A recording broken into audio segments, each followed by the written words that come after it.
All right, yeah, part 4. I think we're on now. Um, yeah, because the last one was a fifth. Yeah, I'm pretty sure part 4.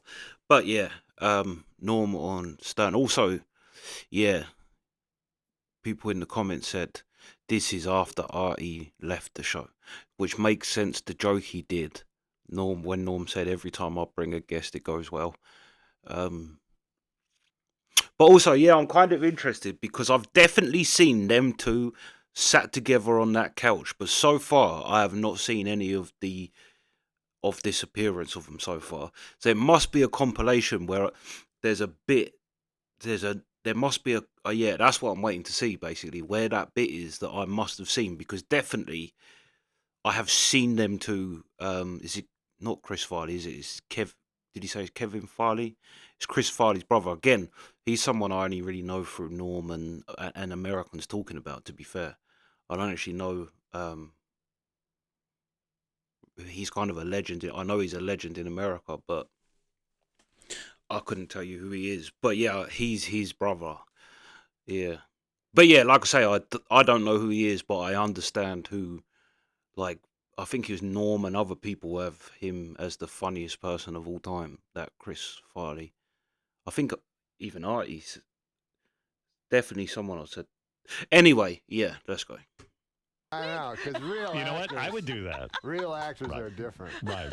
Real actors are different. But then I was, so then I get there, and there's fucking all these people in the room, the producers, like 20 people, you know, and this fucking casting agent's all excited, like I'm this big find, like I'm Lana Turner or something. Right. So he's like, go. And so I start reading it, you know, no laughs at all, you know, I keep reading it. And the guy's like, wait, hold on. You know, and then he gets me in the hall, and he's like, what are you doing? I said, I don't know, man, I'm just reading that shit from the paper, from the script. And he's like, no, from last night at the comedy club. I go, you want me to do my act? He goes, what are you, retarded? Yeah. And I said, yeah. Bro.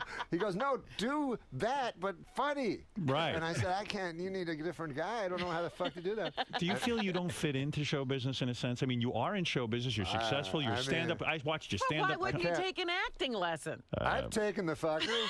You have. Do you treat it seriously? Do you go home and do your homework? I told the fucking guy one time, like I was in an This acting is your acting class. teacher? Yeah, the acting teacher goes, he goes, listen. He goes, you got to believe in what you're doing, right? You got to believe that's your wife. I go, I can't believe that's my wife. That's a fucking lady. I don't know her. Yeah, like I said, you mean actually fucking believe?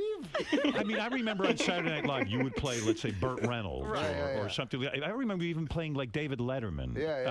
You did those kind of characters. Yeah. But you go, I'm pretending to be David Letterman. You don't get into your character. No, I would never ever. Did you tell your acting teacher, listen, I pretended to be Burt Reynolds. What are you talking about? Well, no, that was before. Yeah. When the funny thing is, when you do a character like David Letterman, does he call you up and go? He did call me. He called you up because Letterman doesn't call anyone really. No. You mean you got an embarrassing phone call that he didn't like what you were doing? No. What happened was, like, I did Letterman. I did an impression of him, and I was fucking afraid. Like, I was like, I don't want to do this. It was funny. It was all right, but I was like, I don't want to fucking make fun of it because I love David Letterman. You know? So I'm like, I'll just try to do as exact an impression as possible, but not make a comment on it, like not say, you know, not make fun of him.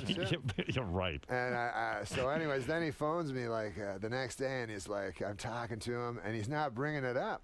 You know? Wow. And, it's like the mafia. Yeah, no, it's very awkward. You know, I'm pretty awkward with people, but he's more so. You're awkward with people? On the telephone, yeah. I don't get that. Yeah, I don't get that from you. You seem very comfortable in your own skin. But like Nixon. Yeah. I see you walking on the beach in a suit. So wait a second. So Letterman's. I'm sorry. Go ahead. No, so Letterman calls me. He's like, "Hey, how you doing?" You know. So I go, "Good." He goes, "Yeah." So anyways, I go, "You do the show today?" He goes, "Yeah." He goes, these audiences are more and more stupid, you know? I go, oh, yeah. I go, the audiences are pretty stupid over here, too. He goes, no, they're not. I go, oh. Now I'm in an argument with him. Right. So he goes, no, Lauren has people come in. They're good. I go, but my audience is stupider than yours. So I go, yeah. So it goes on for about 5 minutes where we're talking about nothing. So then I just blurt out, I go, hey, I did an impression of you last night. Oh, you're kidding. Obviously, that's why I was phoning, you know? Right, yeah. Aye. So then all he said was, he goes, oh, yeah, no. He goes, I don't mind it. It's all right. He He goes, Joe Piscopo did an impression of me once, and I didn't care for that because that guy's not funny. Right. So that's all. That's the only thing he did. So does that? I can do Joe Piscopo doing Letterman. Go ahead. You want to hear that yes, impression? I would love to hear that. Okay, here it is. See if I can still do it. Awake the neighbors. No, awake the children. Call the neighbors. You know what I like about your impressions? I don't think on Saturday Night Live you ever tried to do an impression. When you were Burt Reynolds, you were Norm. And when you were Letterman, you were Norm, but you were in a wig or something, right? Just put me in a wig. And I admire. That's always like Norm's comment about Ricky Gervais. Why Norm, although I know a lot of Americans got upset about it, because what's the other Office guy, the American Office guy, Steve Carell. Yeah, but Norm says the unlikable character Ricky Gervais plays, like Ricky Gervais's version's better because even though Ricky Gervais is playing an unfunny person and an annoyance, he is a funny person. So it's like, you do end up laughing with him a bit. Do you know what I mean? So yeah, I see what you're saying. That Ricky Gervais is like David Letterman says about things. It's all right, people taking a piss if it's funny. When I'm doing a stand-up, they go like, "Do the guy." I'm like, I can't really do him. They put a fucking mask on you. On Saturday Night Live, they put a mask of the guy. Do you feel competitive with Joe Piscopo that you both did David Letterman? Do you feel yours is better than his? No. When you're on there doing these impressions, do you think you're doing an impression or you know you're not doing an impression? No, I'm not doing a fucking impression. Like the impressionists are all different. Did Letterman get the correct response out of you? Did you stop doing Letterman after that? I mean, did it kind of work? I only wanted to do it once, but the thing at Saturday Night Live is they always want you to do things more than once. If it works, and it did work. And I hated. I don't like doing things more than once. I'm like, let's do the next thing. You know what I mean? I know. Why beat something into the fucking ground and have to force people to watch the same fucking thing? But you know what's weird about Saturday Night Live? You know, Robin? I agree with you. Norm, whatever you say. I've said it to you so many times, Robin. Norm. Robin thinks I don't love her, but I do. Yeah, I know you love her. But you know what's crazy with your career, too? And I got this sense that after they fired you from Saturday Night Live for not being funny, supposedly, which I thought you were the best at reading the news. You know, that was your thing. And I thought you were great at it. I thought you could do that for as long as you wanted to. But some guy got a bug up his ass and said, you're not funny. Did you think that was the end of your career? Like, did you think you were just going to disappear off the planet after that? Was that a mind-blowing experience for you? No, I didn't care that much because, to tell you the truth, like, I'm not like I'm not a furnace of ambition. I know. I don't even know how you make money, quite frankly. I don't make money. Are you broke? But I always hear you're gambling for, like, huge amounts of money and $100,000 swing and all this kind of stuff. I'm not broke in the sense that I have enough money. You don't need much money. What is enough money to live? Me? Yeah. I don't need anything. No, bullshit. You got a kid. You've got... Oh, no, I pay a lot for that. Right. And you also have a lifestyle. I mean, you have a house. I don't have a lifestyle. Do you have a house?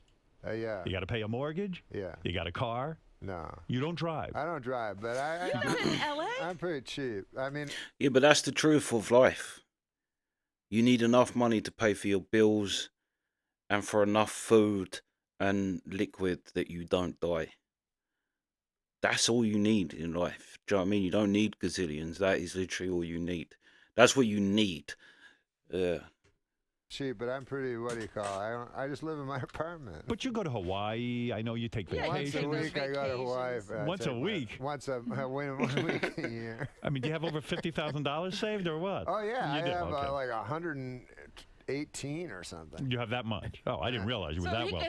He's got FU money. But seriously, you're not motivated, right? I mean, when you did the Norm show, you did it. And when they canceled my that, you didn't care. dream was because all I did was stand up. So my dream was to get on the David Letterman show. And you did like that. other people's dreams were the Carson, but I never fucking understood him. Me neither. But, did you like him? I didn't think he was all that. I trust people. Like, I love Letterman so much, and he says how funny he is, so I guess I just trust that he was. Would you go on Leno if he asked you to go on?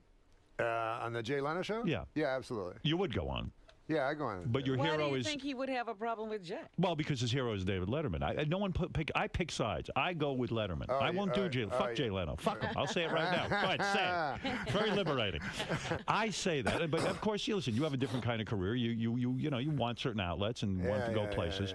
But Letterman's your guy. That was my dream, just to get on Letterman.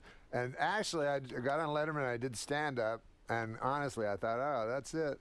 It's done. My dream is over. My dream's over, and that's cool. But when you say you're not motivated, I mean, like you're here today, you're starting a new television show. You'll do it. Are you motivated to go there and try to make it good, or you don't care? No, I try to make that good. Now, what is the show? It's a sports show. You like sports? You don't like sports. I hate sports.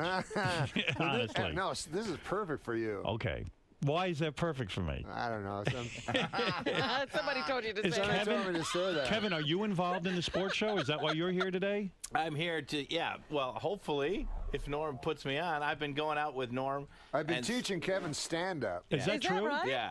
You want to get into stand-up? Yeah, I just started it like a year ago, and I've been going out and warming up the audience for Norm. Oh, okay. So how's that going? It's going. It's going. I think it's going. I've been learning a lot. Well, he's a teacher. He's got a little. His biggest trouble is people associate him with Compare me to Chris. They compare you to your brother, the great Chris Farley, who was really was Chris ever a stand-up comedian? To be fair, no. The trouble is, I think, with having Norm as a teacher, it's like people that are naturally gifted as a sport. It doesn't really cross over into teaching someone, because the only way Norm can actually teach someone to be funny is to say, be Norm. Because he's just a funny person, like he's just got it, so it's hard to teach. But then just being around Norm, you could pick up the deliveries and all of that. But yeah, most people that are actually exceptional at something aren't necessarily good teachers of it. No, he couldn't do it. He got up there a couple times, and he didn't really like it. You know, he was more like, he liked to be with an ensemble of people. Right. And He was work more off of a people. sketch guy. Yeah, sketch, yeah. But I've seen people come up to him and go, "Hey, like Well, you Chris." do look like your brother. I look like There's him, an yeah. eerie resemblance. guys will Right. say. And they go, hey, you're Chris Farley. And I go, you look like Chris Farley. And I go, no, I'm his brother. And they go, well, what do you do? And I go, well, I'm a comedian, stand-up. And they go, oh. Why do they look down on you for that? Because you shouldn't go into your brother's field? Is it? What, you should be a doctor? Yeah, I don't know. It's just tough, to follow that lead. I try to make my own thing. I wrote a thing for him for his stand-up, like a song. Yeah. Remember that song? I'm not Lisa. My name is Julie. Remember that song? Yes. Lisa left you years ago. Yes.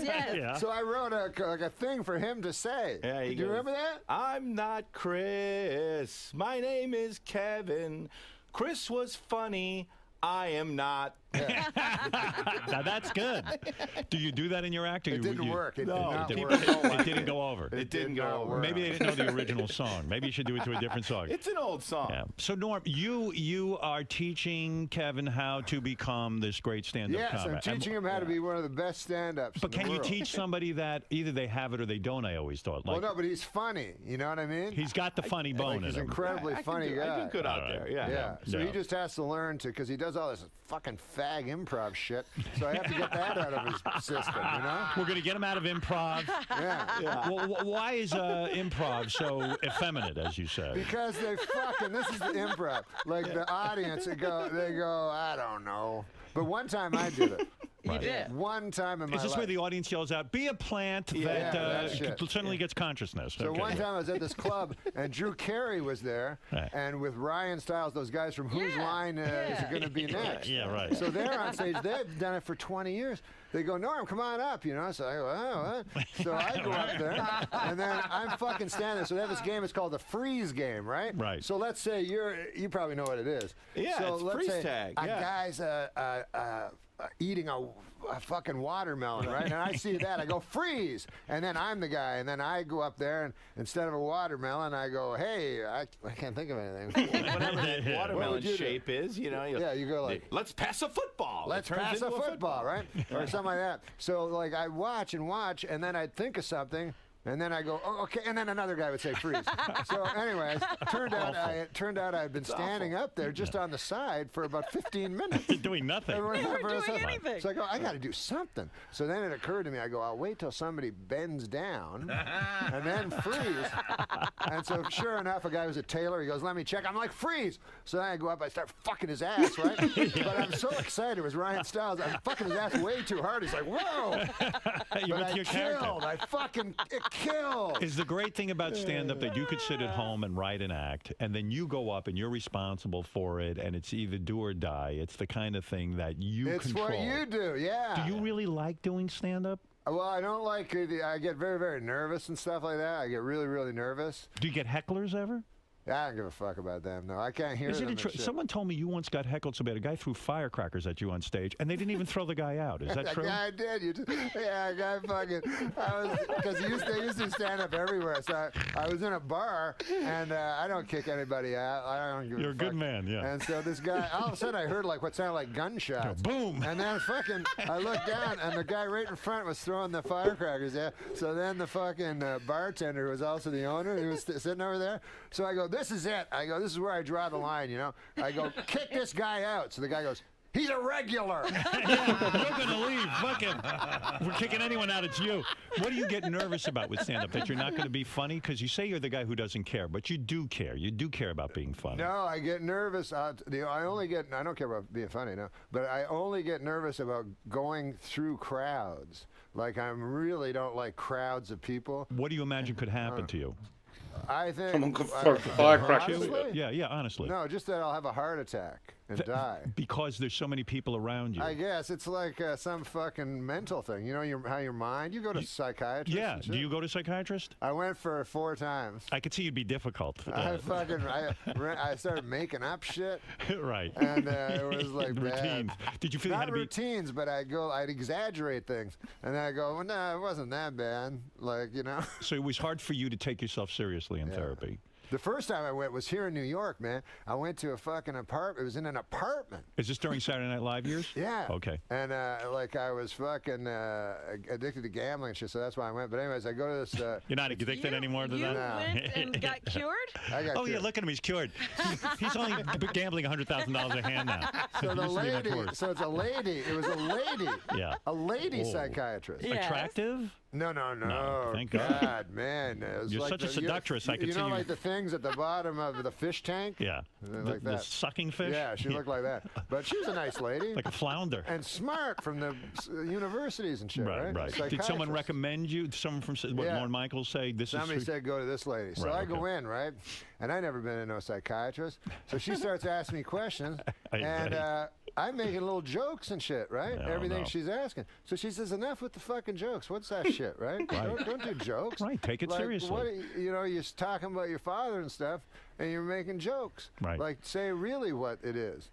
So I go, I never did that in my life, right? So I'm like, all right. So fucking then I'm talking. So then cut to fucking 25 minutes later, tears streaming down my eyes. I'm fucking like a fucking little Baby. fag baby, right? I don't know if babies are fags. I don't know, but I'm crying and shit, right? And then she's like, okay, time's up, beat it. Yeah. So I'm like, whoa. I go, no, please. I go, I'll pay you more. Just I have to stay here, right? And she's like, there's another lady, get out, you know. So I'm like, ah.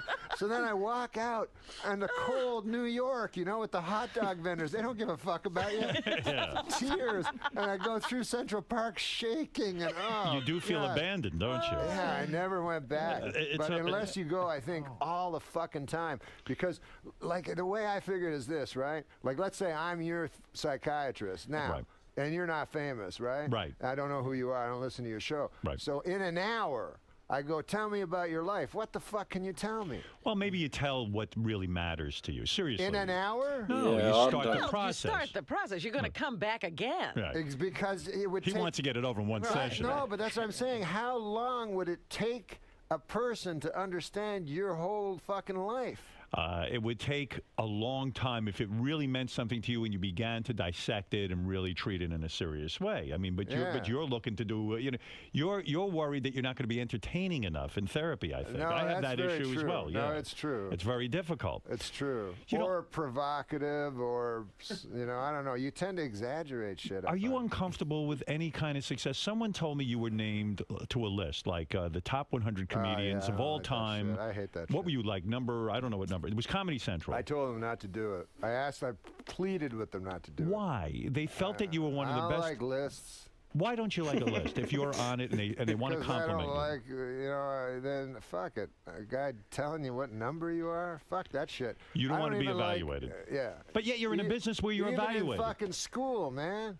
I hated that shit. You're not flattered at all that Comedy Guy would Central. go, you'd fucking write something, and then the guy go, you got a B. I go, what the fuck does that mean? You're fucking 8 years old. Right. Go, well, that means you're not as good as Billy. That's right. But you're better than Fred, and then you got to be their friend. They ignored you though and rated you anyway, didn't they? At Comedy Yeah, they Central? did. And Yeah, what were you yeah, rated yeah. on the scale of 1 to 100? I do not know. You really don't know? I really do not know. I find that hard to believe. I've been told it.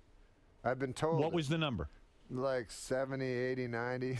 Does that make you feel good or bad? Well, like I said, fuck. By the way, the number is 83. Oh, it is? Yes. I said, I read the fucking top 20, right? Mm-hmm. And I was like, where the fuck is, Red Fox and One of the best. Shecky Green and these motherfuckers that they said were the best in the world? It's Who just was the comedian that inspired you to go into comedy?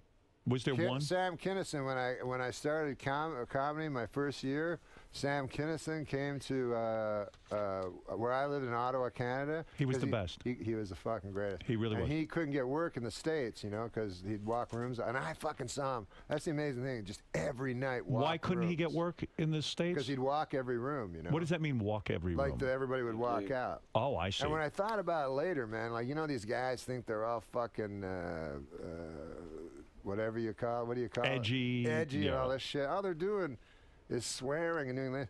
But fucking Kinison, man, in a room full of, and he was an unknown, in a room full of everybody's on a date, he would fucking go up to them and go, don't fucking get married. Fuck, it's the worst fucking thing. Yeah, right. And people would fucking go, holy shit, I'm with this woman, Don't tell me your problems. Yeah, and Right. he'd challenge him so much. But he wasn't a jokey kind of guy, right? He was a guy like you. I see you on stage. You'll develop a story. You don't rush to get to a punchline. It's sort of like the clip I played when you were walking in. It's You ever like, played a clip of it? oh, yeah, and it was That's funny. nice. That's Because you take your time with something, you try to develop it. You don't like a guy who does shticky joke after joke after joke. There's very few that I like, but I love Rodney Dangerfield as my favorite. And then he was a guy who would fire off jokes, Yeah, but he was the great. jokes have to be so fucking good. Did he write his own jokes? Yeah, he wrote them all. Amazing. But very few Wait people a can. minute. Jackie Martling told us he wrote. Yeah, Jackie was the brains behind it.